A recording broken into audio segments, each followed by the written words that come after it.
welcome back to Shedding a Little Light on the Situation. I'm Toni. And I'm Sig. And this week we've had our moon boots on. If you hadn't noticed, we have been absent for a few months. We're very sorry about this, but general life has got in the way. But we have been up to some stuff. So before this was obviously put up, we put up the best of while we've been gone, which sort of does a very condensed version of everything we've been up to, which includes clan PvP, which was a great night. We had 8 of the clan members online. It was just a bit of a laugh. Private match 4v4. Yeah. It was some good fun. It was great. Just some good light-hearted fun in Destiny. Everyone needs it every now and then. Yeah. I finally got the Recluse. After many, many months of struggling. Finally got there. Big achievement. Thank you to everyone who helped just play Crucible with me. For months. and months.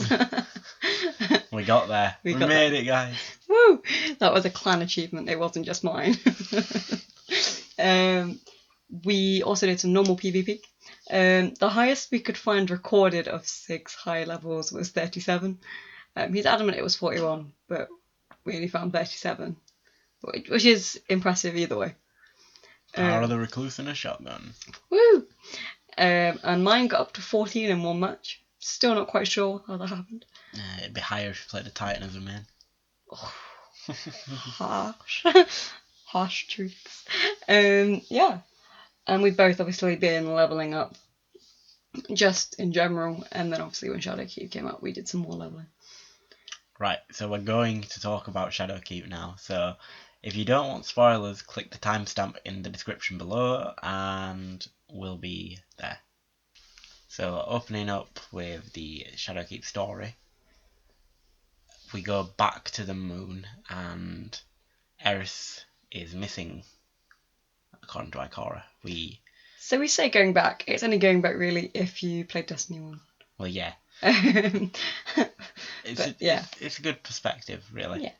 But it was my return and it was Toni's first time seeing the moon, really. Yeah. So for me, a lot of it is memories and a couple of new areas. The First Light map, which was a PvP map, is now part of the game. Like the opening battlefield is the PvP map, which I thought was really interesting.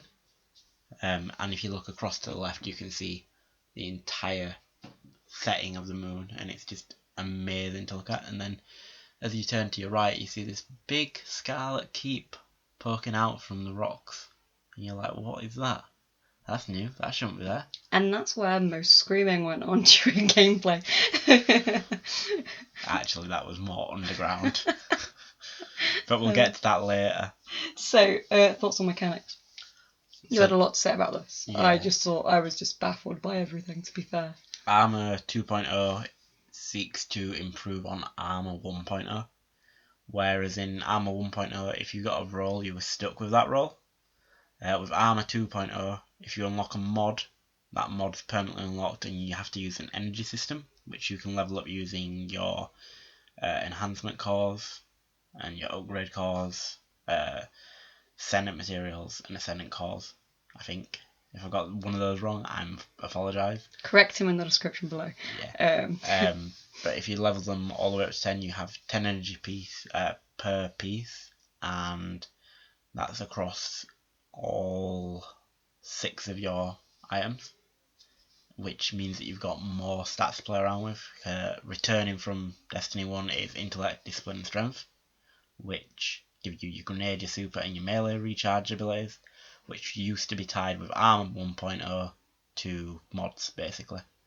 It is a lot harder to make these synergies with this, but there are some amazing builds coming out of the community, which you can search up on. There's an insane one at the minute where you can get your Solar Hunter super every 15 seconds if you know how to do it, which is pretty insane. I'm just going to say that. It's a pain if you're versing in PvP. Yeah, getting Solar Blade barraged enough. Finishing moves, love them. I like them, but I feel like they need some work. There's very few and far between. They need more animations, which I'm sure they're coming up with. The fact that you can only equip one of them is kind of boring, because if you're doing the finishing move, you're just seeing the same thing over and over unless you switch it yourself. And I feel like in the endgame, you can get some special perks for your finishing moves, which will take away super energy and reward you with either like some special ammo, or if you get the higher tier one, heavy ammo, which is a cool idea until you put into practice that now you've lost half your super. Yeah. Which, unless you make a build where your super's going to recharge quicker, means that you're basically waiting 5 minutes for a super normally, and if you use half of it, you're waiting 7.5 minutes, and then if you choose to do another finisher to get more heavy, you're waiting 10 minutes. Okay. To be fair, I like them. I think they look cool. I feel like they could do with a wheel system where it randomly. So if you've unlocked one. So I unlocked one. It's been a couple of days ago, and I didn't like it. I preferred the one I started with. Like, it was just a bit more dull. Like the one I unlocked was. Yeah, but if you think about it, as time goes on, are you really going to want to see the same finishing move just spin over and over? Like, you're fighting hundreds, if not thousands, of combatants per mission or raid or whatever you're doing. If you're doing strikes and you've got to get finishing moves for like a bounty, you're seeing that finishing move like 25 times in a row. I don't know. It's one of those I think it's going to divide us for a while yet. But yeah. Right, I've already talked about the new stats. But yeah, summary of that is everything's pretty awesome, but there's still room for improvement. Yeah. Mechanics wise, anyway. Story then. Right. Pyramids. Again, spoilers. Well, it's fine. They should have skipped to the beginning. Right. Pyramids. So, just some background here as to why I'm going, pyramids. These pyramids have been mentioned to me ever since I started playing by a certain someone who is sat here with me. Right? Being like, the pyramids are coming, they'll be here soon. That's been going on for nearly a year. So now they're finally here. It's been going on for nearly 5 years. Well, really. I've only been here a year, so. I know, but yeah. I think that Bungie have done an amazing job with setting up these pyramids. They could have just had an entire invasion like the Taken King when they introduced Oryx and his Taken. Instead, what they chose to do was create a contained story with a character that everybody either loves or hates, depending on. Love Eris. Eris is amazing. Don't hate us for that. Yeah, Eris is amazing, and her voice actor deserves so much credit. So basically, Eris discovers one of the pyramid shapes hidden underneath the moon, and it's just a single pyramid shape. That's all it takes. And as you get closer to finding Eris, or you're meant to in the first mission, you come around this corner, and there's some shadows, some weird floating shadows, and they're creepy because it's dark. And you got the hive just screaming in the background, and like there's little noises. And if you get close enough to these shadows, you'll start hearing whispers, ever so slightly, and then they'll fade from existence. And it's just a great little atmosphere. There's a throwback to the Crota Lamp Raid part, which you have no idea about because you've never done the Crota Raid. But if you ever played the Crota Raid in Destiny 1, there are lamps, and they explode like they did in Destiny 1 if you stand near them for too long. But as you make your way around, you come across what I would call an amazing skybox. So you look up and you can see the earth in the distance, and there's just a load of these shadows floating on the rock. And you drop down, and then as you approach this weird mist-type substance, out pops, spoiler, a nightmare of Crota, which is a throwback if you played it. If you haven't, you're like, who's this guy? Yeah. What's going on? Why is he green glowing and got a massive sword? Yeah, I mean, like, I feel like you wouldn't tell us anything because of spoilers for a while. Like, you'd finished it before I did. Because on release day you were fortunate enough to be able to play when you weren't being booted back to the queue. I got in though. I was sort of lucky. I got us both on before sort of the whole queuing thing, so we were one of the first in, which was quite nice. We played, and then as I came off for the night is when all the like damage hit, and everyone started getting booted and stuff. So I didn't experience Shadow Queue as much as anybody else. But yeah, the bits I did play I liked, and then over the last sort of week or so, been catching up, and I've not had the contacting server issue, which has been nice, meaning I can actually enjoy it and carry on. But yeah, I think it's quite nice. I love Eris's shade she keeps throwing. Yeah. Mainly at Ikora, being like, should have listened to me. Walk on. Again, Eris's voice actor does an amazing job of portraying the internal struggle of Eris being haunted by these nightmares of her fire team. And spoiler alert again, week over week you'll start getting quests to find items for Eris, and each one represents a fire team member, and by returning these items to Eris you start banishing the nightmares surrounding her one by one. So we're on week 2 now.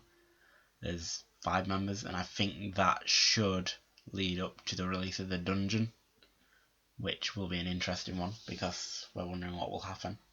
Yeah, well, only time will tell.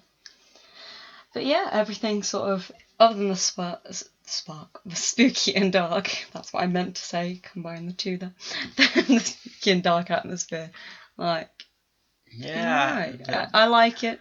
Sometimes though, when somebody turns the light off when we're playing, it gets a bit too much. I don't do horror in any way, shape or form, but I think where it's going is nice.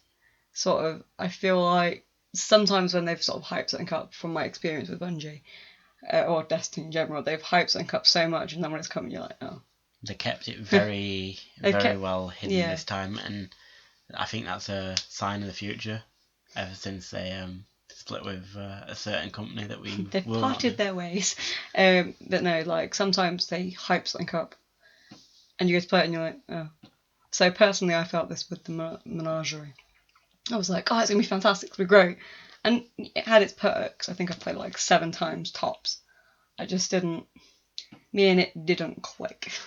There was a lot to go for. You had to gather a lot of materials and stuff. It was one of those things where you could play it, but the replay ability factor of that thing kind of died down, especially when they patched the amount of items you could get per run, and then they sort of unpatched it towards the end, but not really.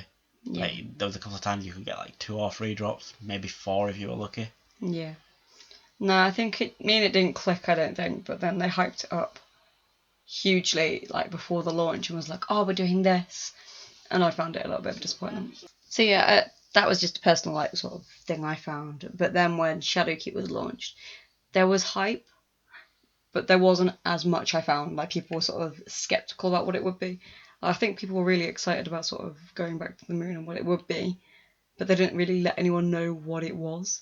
So I think then when we landed and it was like loads of little activities that was like a proper follow-through storyline, that's really interesting from, I don't know if it's just me as a newbie, understanding sort of Eris more as a character and how she came to sort of have these little voices and like got to one with the hive and everything.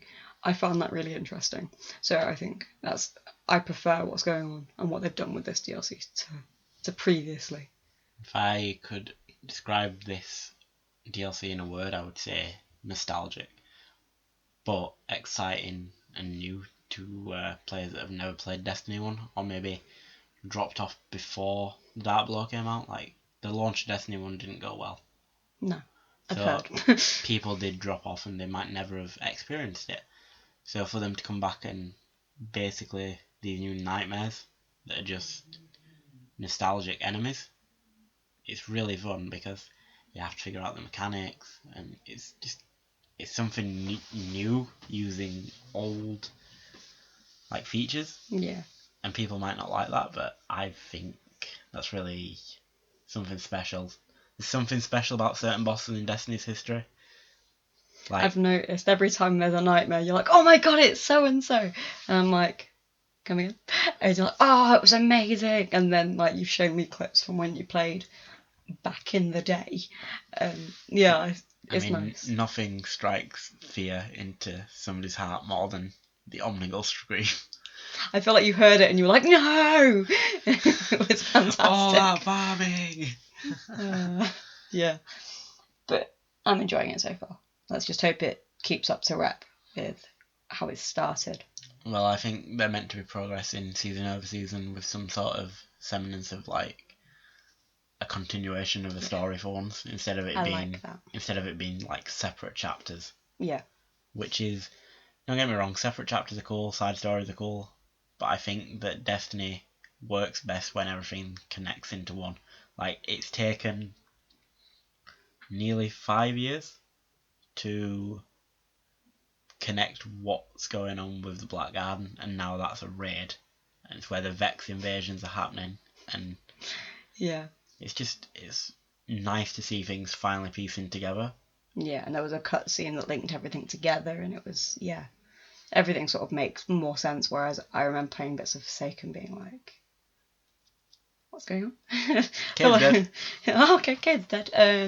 How did that happen? What led to this? Whereas this bit's quite nice, where I've been confused, but only because the story wants me to be confused. Yeah, so they're not giving away too much. Like, they did a fantastic job of hyping up the new enemy without really showing it. Yeah. It's all kind of there, but it's not there. I mean, you'll see a statue, and it's covered with a veil, basically. Yeah. And nobody knows what that thing is or why it's there. But who's to say, like, in the next season or next part of this, well, there's we'll find out more. Kind of speculation going around that the item that we found at the end of the campaign is going to be next season's artifact. Okay. Which would Love be... the artifact idea. Yeah, the artifact's so good. I like it. I like the fact that it's personalised. Like, normally it means I've got to make decisions, and I hate doing that, especially when it comes to gaming. I know that's controversial, but that's just because I'm fairly new and I feel like I'll pick the wrong thing and mess everything up. But Whereas I like the fact it gives you so many tokens, and let's say I really liked 3 of one aisle, but like 1 of the next, I could choose that, and I like that idea. Yeah, you can just reset it for your glimmer, and it's like, if you choose a perk and it's like something that you're not using, you can just go, spend a bit of glimmer, reset it, and then repick my perks. Yeah. But yeah, season. So we're on season of the Undying, which is season 8 of Destiny 2. Yep. So we're loving that one so far, personally. Vex invasions on the moon. It's really kind of awesome to see the Vex come through, and I don't know if you've actually looked up at one of these Vex invasions yet, like into the sky. Is that like the white glowy thing? Yeah. So if you look up, you can see the Black Garden upside down. Yeah. I noticed that, but I thought it was just me, because often I see things that aren't there, or I don't think are meant to be there. I just sort of play it off. But no, I had noticed it, but I thought it was just me. It's okay. Yeah, so it's not just me, it's okay. The Vex coming out of the Black Garden, for whatever reason, they're getting closer and closer to basically home base, Earth. Yeah. It's not great. And for whatever reason, Ikora seems to be building something behind her that probably might end badly for us. Wow. We'll see by the end of the season. We'll find out, won't we? Vex Offensive Arena mode. Yeah, so the Vex Offensive is another mode that takes part in the Black Garden again. So they're taking advantage of the space that they've got, which is amazing, because the Black Garden, it's a great setting for everything. It really is one of my favourite locations in Destiny. Yeah. It's pretty to look at. It's kind of mysterious, kind of Yeah. dangerous. And, again, inside of there is another old Destiny boss, which is the Undying Mind from the Destiny 1 Strike, where you used to farm Imago Loop. And the idea of the Undying Mind is obviously that it's undying. It just keeps coming back no matter what you do to it.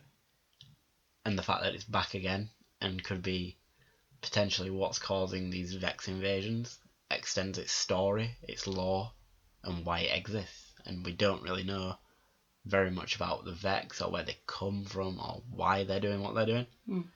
So I think it's been hinted at like once with like the Vex will do anything to protect the Black Garden. Why is unknown, and you're like, oh, maybe we'll find out. It's true. I mean, the garden blooms in both directions. Cool. Season pass thoughts then.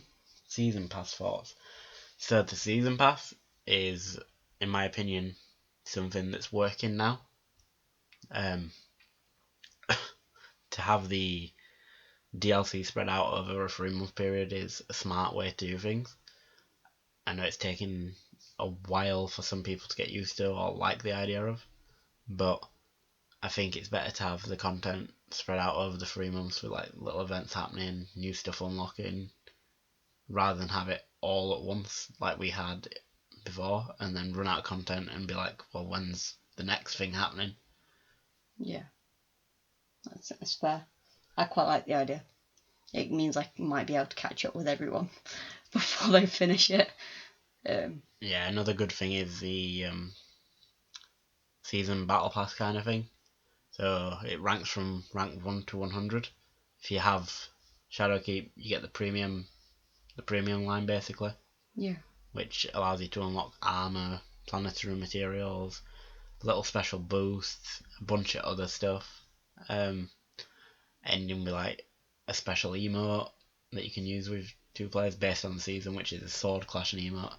And finally, an exotic ornament for the gun that you get at the beginning of the season, which is, again, good reward. The idea of rewarding your players for their experience and their time and how much time they spend in it is good. Yeah. I know that they're going to unlock the ability to buy ranks towards the end of the season, but that's so that people don't miss out on items if they really want them, and it's their choice to buy them. I mean, you can play it. There's people that's already hit rank 100 just by grinding out bounties and stuff. You can do it. I'm season 14. Wow, that's impressive. It's just being laser focused, really. Yeah. But the idea that you can either have it all for free or purchase it, I think that's fair. Yeah. I don't think there's anything wrong with that. No. You can't purchase stuff right at the beginning of the season. It's literally towards the end of the season, so by that point, the next season will be starting and there'll be new stuff. Yeah. Which, in my opinion, is a good deal, and it supports Bungie and their projects for the future, which, I mean, we all play Destiny. If we want it to keep going, we've got to support the company. Yeah. And so far, they're doing a good job on their own, if you ask me. So far. Let's not curse it. Not curse it. not curse over Osiris it. Wow, rude. Okay, continuing with our spoiler theme for the next bit. Initial raid thoughts. So we started the raid. We did. It was a pain getting me up to level. I think sort of 5 minutes before level being she's hit 900. Not that she's on par with any of the bosses or enemies in there that are like 920 to 940. So the bargaining was like, if I could get to 900, I could raid with everybody. So I sat there and tried to get to 900. I did. I was 901 when we went in. We did the first phase. First encounter. First encounter. I knew what I meant. First encounter. That took us a while, but we got there. Eventually, we all got what was going on, give or take. And then we did the jump puzzle section, which one of our clan members really struggled with, but... Me.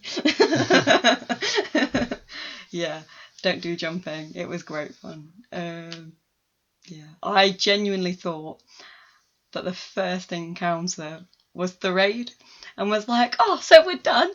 And Sig goes, no, Toni, that was the first part. And I was like, you know what? That was the first encounter. We've still got 4 more to go.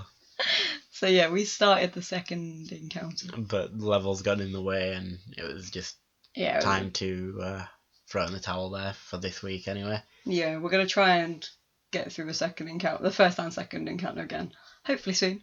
And yeah, smash it as a clan. It's all about that grind. Hell yeah. I tried to grind up to level 940, but alas, that did not happen. 907, hitting it hard. 6 power levels. Woo!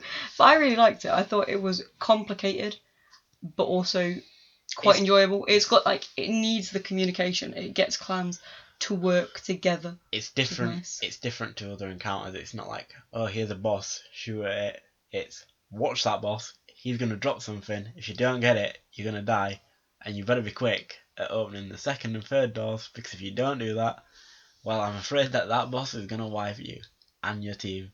And I like that because it's like a race to the finish, not just shoot at it. It's we've got to do this now or never.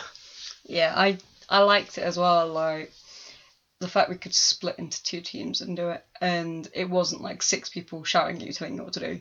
It was 2 other people who you were playing with in that respect, being like, right, you guys, if you die, so and so gets it. If you don't die, get the box, move on, go help the others.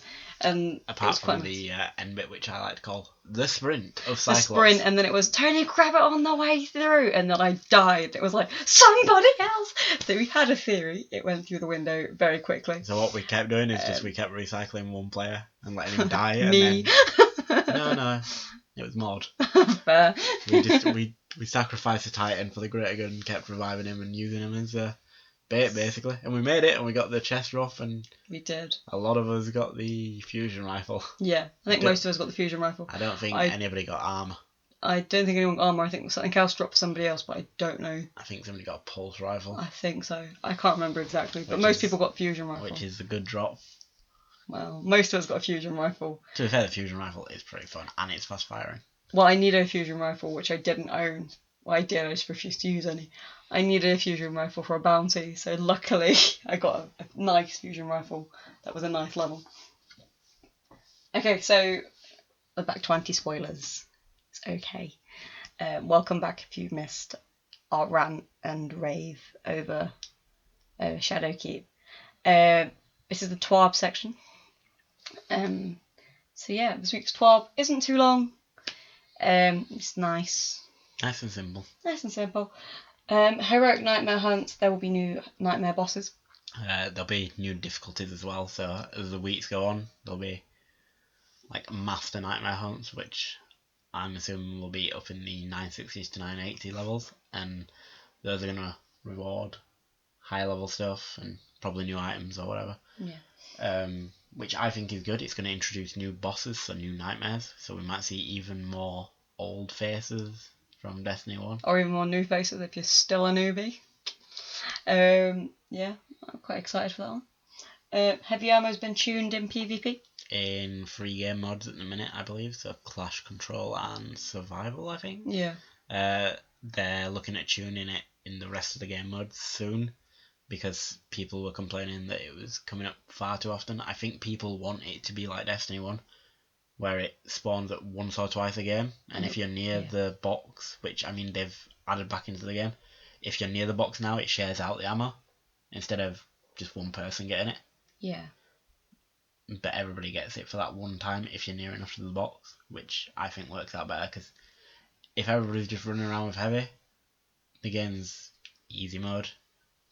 There's not much you can do against a guy using a shroom from across the map, spots you and then tracks you, or God forbid, the Hammerhead scout rifle, best scout rifle in the game. It's not really a scout rifle, it's an LMG, but best scout rifle in the game. Cross maps, shouldn't cross map because it's a heavy machine gun.